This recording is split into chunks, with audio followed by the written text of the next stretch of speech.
Hey, David here. Wanted to talk about interesting thing that's come up in my life recently, and as out there, the book has grown a little more popular and continued to kind of spread its way through the addiction recovery world and various communities.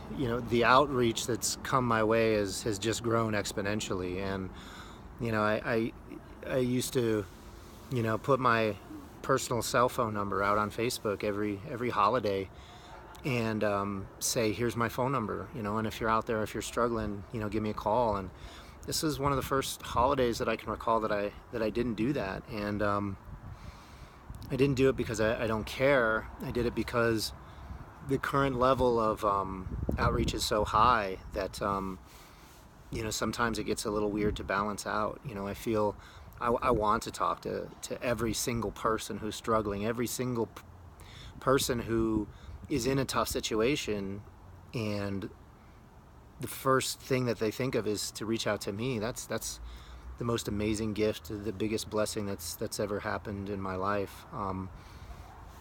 With the exception of my kids. So I never want to do anything to jeopardize that, including this video. I don't ever want anyone to think that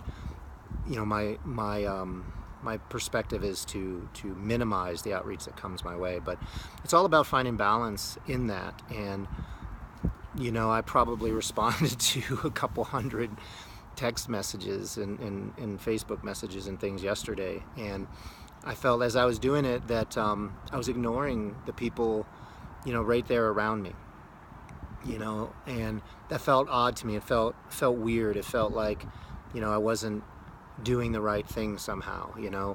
How do you balance that?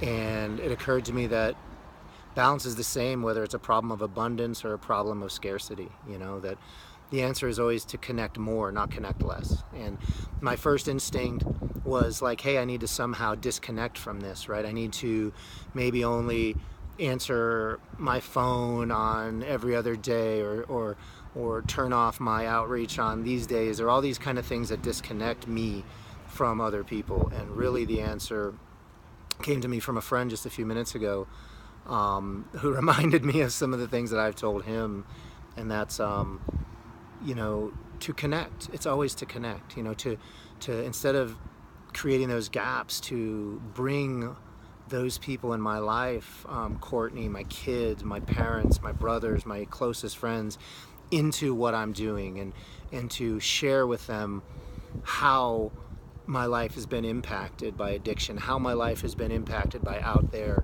and how it's been impacted by the outreach that's happened as a result of that.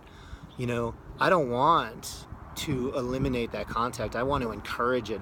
I want 1,000 messages to come in every day. I want 10,000 messages to come in. I want every single person in the world who thinks that my story has something to offer them somehow to reach out.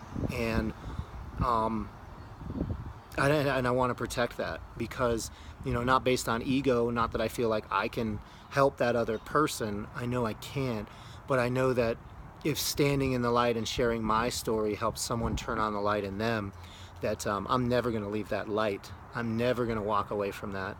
And so I'm just going to continue that journey. I'm going to continue to give away as much of myself as I possibly can, and I'm going to do a better job of bringing the people closest in my life into that, and not separating anybody. So anyway, those are just some thoughts I had, and I hope you're doing great out there.